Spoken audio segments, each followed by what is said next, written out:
আসসালামু আলাইকুম দর্শক, আমন্ত্রণ জানাচ্ছি চ্যানেল আই সংবাদে। পুরো সংবাদ জুড়ে আপনাদের সাথে আছি আমি মৃত্তিকা মোস্তফা। বিস্তারিত সংবাদের শুরুতেই জানিয়ে দিচ্ছি ফ্রেশ আটা, ময়দা, সুজি সংবাদ শিরোনামগুলো। সংসদ ভবনের দক্ষিণ প্লাজায় জুলাই সনদ সই আজ। মতবিরোধ থাকলেও সব রাজনৈতিক দল সই করবে বলে ঐকমত্য কমিশনের আশা। রাকসু নির্বাচনে চলছে ভোট গণনা। ভিপি পদে ছাত্র শিবির সমর্থিত জাহিদ ও জিএস পদে আধিপত্য বিরোধী ঐক্যের আম্মার এগিয়ে। চট্টগ্রাম ইপিজেডে মেডিকেল সরঞ্জাম তৈরি কারখানার আগুন এখনো জ্বলছে। ভবনটি পুরোপুরি ধসে পড়ার আশঙ্কা।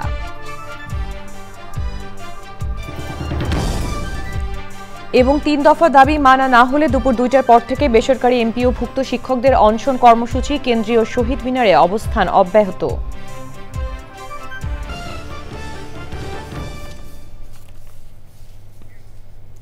দর্শক, সংবাদ শিরোনামগুলো জানাচ্ছিলাম। এখনকার সংবাদ আয়োজন একই সঙ্গে চ্যানেল আই ইউটিউব চ্যানেলে এবং চ্যানেল আইয়ের ওটিটি প্ল্যাটফর্ম আই স্ক্রিনে লাইভ স্ট্রিম হচ্ছে।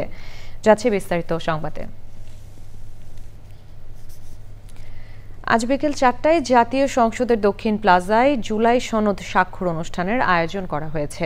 অনুষ্ঠানে প্রধান উপদেষ্টা ডক্টর মোহাম্মদ ইউনূস উপস্থিত থাকবেন।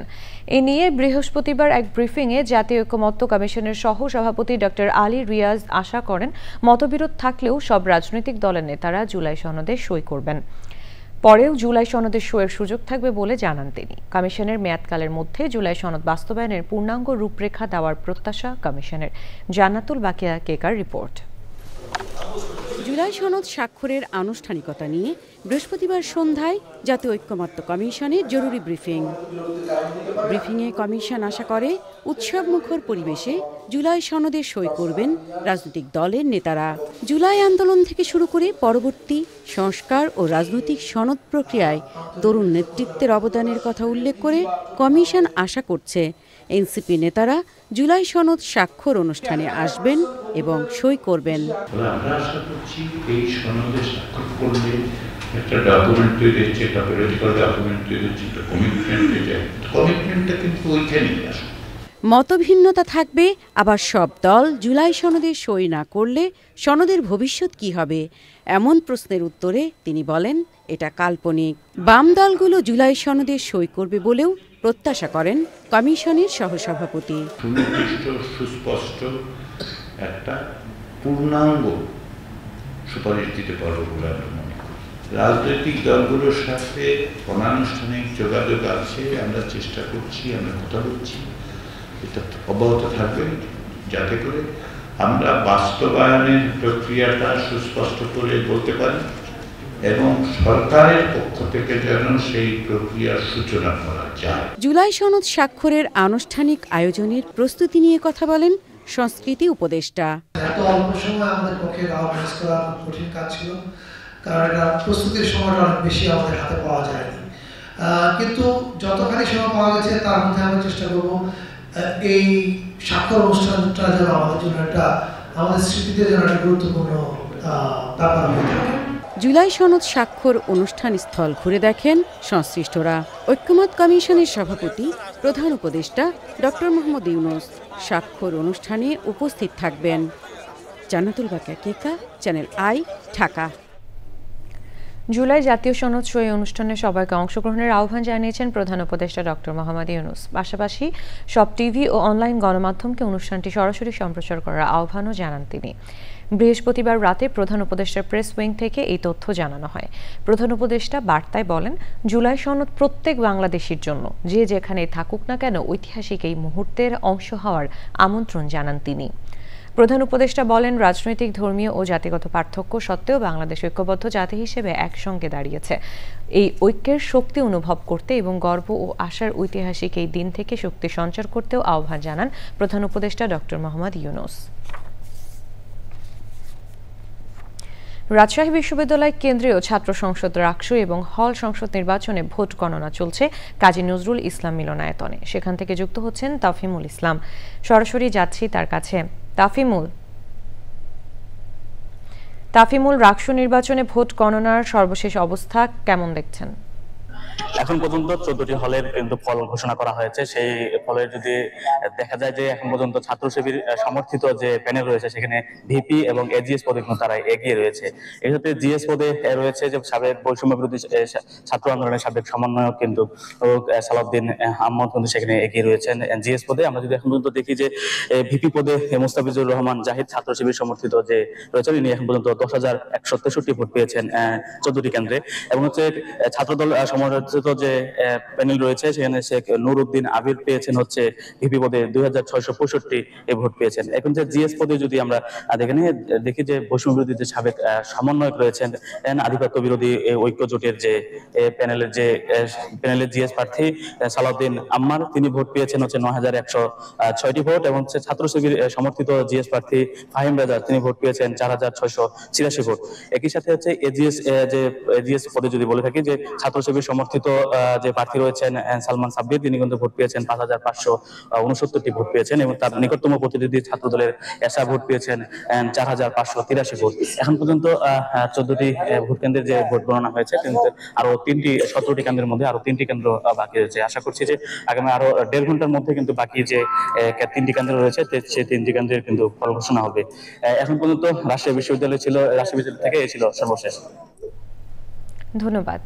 চট্টগ্রাম ইপিজেডে মেডিকেল সরঞ্জাম তৈরি কারখানার আগুন 17 ঘন্টা পরেও নেভেনি। 9তলা ভবনের সবগুলো ফ্লোরেই জ্বলছে আগুন। যে কোনো সময় ভবনটি ধসে পড়ার আশঙ্কা করা হচ্ছে। ফায়ার সার্ভিসের 20টি ইউনিট কাজ করলেও আগুনের তীব্রতার কারণে অগ্নি নির্বাপনের কোনো উদ্যোগই তেমন কাজে আসেনি। চট্টগ্রাম থেকে চৌধুরী ফরিদের পাঠানো তথ্য ও ভিডিও নিয়ে রাহুল রায়ের রিপোর্ট। বৃহস্পতিবার দুপুর 2:15 লাগা আগুন জ্বলল সারা রাত। চট্টগ্রাম ইপিজেডে মেডিকেল সরঞ্জাম তৈরি কারখানার আগুন নেভার যেন নাম নেই। আগুনের তীব্রতা একসময় ধসে পড়ে ভবনের 7ম ও 8ম তলা। একটি মাত্র ফ্লোরের আগুনই একে একে ছড়িয়ে পড়ে সব ফ্লোরে। প্রথাগত পদ্ধতিতে ফায়ার সার্ভিস আগুন নেভাতে বেগ পেলে ব্যবহার করা হয় রোবোটিক যন্ত্রপাতি। বৃহস্পতিবার রাত 11টার দিকে হালকা বৃষ্টি হলেও আগুন নেভাতে সহায়ক হয়নি। ঘটনাস্থলে ফায়ার সার্ভিসের সাথে একযোগে কাজ করছে সেনা, নৌবাহিনী ও বিমান বাহিনী এবং বিজিবি, র্যাব ও পুলিশ। আগুনে প্রায় 1 বর্গ কিলোমিটার এলাকা জুড়ে তীব্র তাপ অনুভূত হচ্ছে। কালো ধোঁয়ায় ছেয়ে গেছে আশপাশ। আগুন লাগা কারখানায় 5 শতাধিক শ্রমিক কাজ করতেন, যাদের সবাই নিরাপদে বের হয়ে এসেছেন বলে জানায় কারখানা কর্তৃপক্ষ। রাহুল রায়, চ্যানেল আই। 3 দফা দাবিতে দুপুর 2টা থেকে অনশনে যাওয়ার কর্মসূচি দিয়েছেন এমপিওভুক্ত শিক্ষকরা। এর আগ পর্যন্ত কেন্দ্রীয় শহীদ মিনারে অবস্থান কর্মসূচি চালিয়ে যাওয়ার ঘোষণা দেন তারা। এ নিয়ে 5ম দিনের মতো কেন্দ্রীয় শহীদ মিনারে অবস্থান করছেন এমপিওভুক্ত শিক্ষকরা। বৃহস্পতিবার শিক্ষা উপদেষ্টার সঙ্গে দীর্ঘক্ষণ বৈঠকের পরও সমাধান না আসায় ক্ষোভ প্রকাশ করেন আন্দোলনরত শিক্ষকরা। শহীদ মিনারে এসে তাদের আন্দোলনের সাথে একাত্মতা প্রকাশ করেছে বাংলাদেশ প্রাথমিক সহকারী শিক্ষক সমাজ। ফেনী শহরে ফুটপাতে অবৈধ দখলদারদের উচ্ছেদ অভিযানে জনমনে স্বস্তি ফিরেছে। এর আগে এমন অভিযান করা হলেও বেশিক্ষণ টেকেনি। এবারই 7 দিন ধরেই চলছে এই অভিযান। শহরের প্রধান সড়ক সহ উলিগুলিতে সড়কের ওপর অস্থায়ীভাবে গড়ে তোলা দোকানপাট ও ভাসমান হকারদের উচ্ছেদ করা হয়েছে। স্থানীয় বাসিন্দারা চান স্থায়ী সমাধান। ফেনী সংবাদদাতার পাঠানো তথ্য ভিডিওচিত্রে সাদিয়া ওমরের রিপোর্ট। ফেনীর ব্যস্ততম প্রধান সড়কে নিয়মিত বাজার বসত, তবে পাল্টে গেছে সেই দৃশ্যপট। 7 দিন হকার উচ্ছেদ অভিযানে জনমনে স্বস্তি ফিরেছে। এরই মধ্যে সুফলও পেতে শুরু করেছে শহরবাসী। আগে যেখানে মহিপাল থেকে হাসপাতাল মোড় যেতে ঘন্টার পর ঘন্টা সময় লাগত, আর এখন সর্বোচ্চ 15 মিনিটেই যাওয়া যাচ্ছে। আমরা যারা দোকান করি তারাও সচেতন হতে হবে, যারা ঘর মালিক তারাও সচেতন হতে হবে যে ঘর মালিকরা কোনো তার যে ঘরটা ভাড়া দিছে তার ওই দোকানদার কোনো আরেকটা দোকান ভাড়া বসাইছে কিনা। এখন মহিপাল থেকে অনায়াসে আমরা 7-8 মিনিটের ভিতরে আমরা চলে আসতে পারি মেন ট্রাং রোডে। তো এটা যদি কন্টিনিউ থাকে, যদি প্রশাসন যদি এটা কন্টিনিউ চলমান রাখে, আমি মনে করি ফেনীবাসীতে যাতে একটু উপকৃত হবে। জনমনে একটা স্বস্তি এসেছে, কিন্তু আমাদের কষ্ট থেকে যায়। আসলে এই স্বস্তি আমাদের কতদিন থাকবে? সম্প্রতি আপনারা যে পদক্ষেপগুলো নিয়েছেন অবৈধ উচ্ছেদ, এটা জনমনে মানে আনন্দের একটা বহিঃপ্রকাশ হচ্ছে। আমরা এটাতে সন্তোষ প্রকাশ করতেছি। আমরা চেক ব্যাক করছি, যারা পুনরায় আবার বসার চেষ্টা করছে তাদেরকে আমরা বারবার করে সতর্ক করছি এবং এটা কন্টিনিউ চলতে থাকবে। পুলিশ বলছে শহরের শৃঙ্খলা ফেরাতে ও পুনর্দখল ঠেকাতে অভিযান চলবে। আমরা যে সমস্ত অবৈধ আপনার জায়গাগুলো দখল করে আছে সেই জায়গাগুলো আমরা সবাই মিলে এখানে জেলা প্রশাসন, পৌরসভা এবং পুলিশ প্রশাসনের পক্ষ থেকে একযোগে আমরা কার্যক্রম শুরু করছি এবং এই ধারা আমাদের অব্যাহত থাকবে কার্যক্রম যতদিন পর্যন্ত এটা নিঃশেষ না হওয়া পর্যন্ত। সড়ক অবৈধ দখলমুক্ত করতে জেলা প্রশাসন, পুলিশ প্রশাসনের পাশাপাশি পৌরসভা প্রশাসন কাজ করছে। Sadia Omar, channel I. এবারে কৃষি সংবাদ।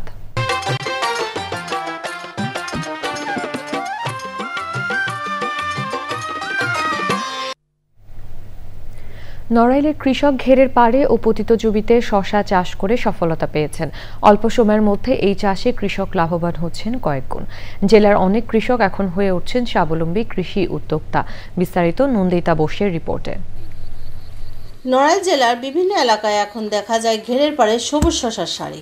জেলার প্রায় 500 কৃষক ঝুঁকেছেন গ্রিনবার, মেসি, সালাদ, জনতা ও সুপার কিং জাতের শশা চাষে।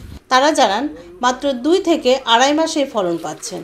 স্থানীয় বাজারে মন প্রতি শশার দাম 6 থেকে 7,000 টাকা। এবছর শশার দাম থাকাতে প্রায় 1 লক্ষ টাকা বিক্রয় করা হয়েছে।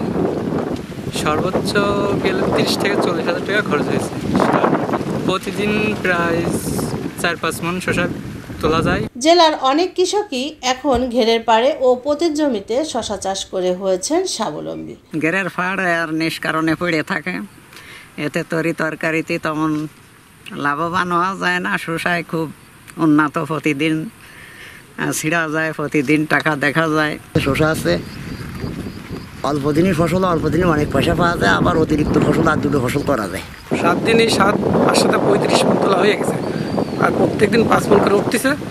আর শশার মন বর্তমানে 1100 টাকা, এর আগে ছিল একটু বেশি, আশা করতে সামনে আরও বেশি হবে দাম। উচ্চ মূল্যের এই সবজি চাষে সার, বীজ ও কারিগরি পরামর্শ দিচ্ছে কৃষি সম্প্রসারণ অধিদপ্তর। বর্ষায় ডুবে যাওয়ার কোনো সম্ভাবনা নেই, ক্ষতিগ্রস্ত হওয়ার সম্ভাবনা নেই। ফলে 45 দিন পরে যে ফুল আসে এবং জৈবিকভাবে ফেরোমেন ফাঁদ ব্যবহারের মাধ্যমে বা জৈবিক কৃষির উৎপাদনের মাধ্যমে এটা উৎপাদন করা সম্ভব হচ্ছে। ফলে আমাদের দিন দিন এই শশা চাষ বাড়ছে। ঘেরের পাড়ে শশা চাষ নতুন সম্ভাবনার দ্বার খুলেছে নড়াইলের কৃষক। কৃষিতে উদ্ভাবনী এই ধারা শুধু অর্থনৈতিক নয়, সামাজিক পরিবর্তনেও ইঙ্গিত দিচ্ছে। Nandita Bose, channel I, Narail. এখন দেখবেন প্রকৃতি সংবাদ।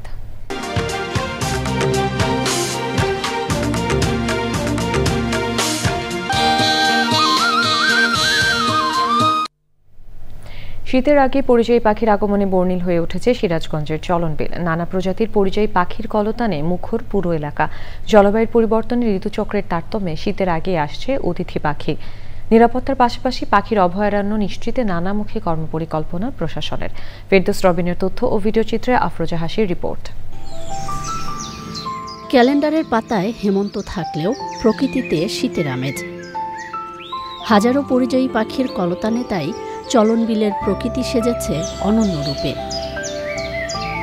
শামুকখোল, ত্রিশূলবক, বালিহাঁস, গাংচিল, নানা পানকৌড়ি, চখাচখি সহ বিচিত্র নাম আর রূপে ছড়াচ্ছে মুগ্ধতা। বৈশ্বিক জলবায়ু পরিবর্তনে পরিযায়ী পাখির জীবনধারায়ও এসেছে ভিন্নতা। নিরাপদ আবাস ও খাদ্যের সন্ধানে শীতের আগেই সিরাজগঞ্জের তারাশের উলিপুর, শোলাপাড়া, লালুয়া মাঝিরা, মালসিন সহ চলনবিলের বিভিন্ন এলাকা এখন পরিযায়ী পাখির দখলে। পাখি দেখে আমাদের খুব আনন্দ লাগে, খুবই খুশি হই। আমরা পাখি কাউকে মারতে দেই না, আমরা মারি না, আমরা কাউকে পাখি মারতে দেই না এবং পাখি খুব ভালোভাবে এই জায়গায় থাকে। এর মাঝেও থেমে নেই অবৈধ শিকার। অসাধু শিকারীদের যদি হলো শিকার রোধ করা যায় এবং অবৈধ স্থাপনা এবং জলাভূমি যদি সংস্কার করে দেয়, এখানে আবার আগের মতো এই প্রজাতি পাখিগুলো আসবে।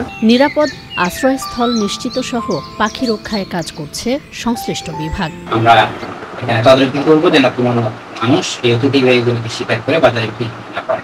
পাশাপাশি আমাদের যারা মাঠকর্মী আছে তাদেরকে নির্দেশনা দেওয়া আছে কোনো ধরনের বিঘ্ন তারা না ঘটায়। পরিবেশের ভারসাম্য রক্ষার্থে অত্যন্ত গুরুত্বপূর্ণ ভূমিকা পালন করে।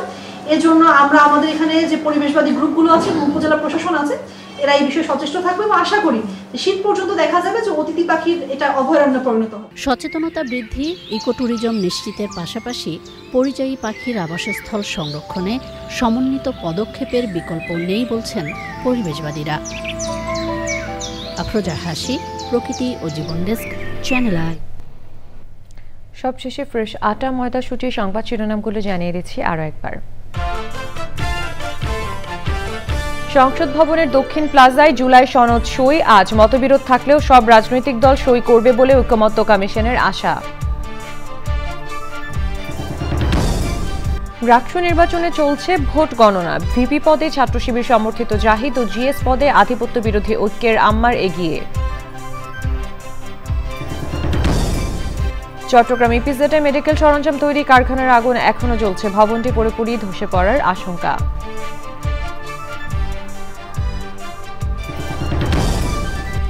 এবং 3 দফা দাবি মানা না হলে দুপুর 2টার পর থেকে বেসরকারি এমপিওভুক্ত শিক্ষকদের অনশন কর্মসূচি। কেন্দ্রীয় শহীদ মিনারে অবস্থান অব্যাহত।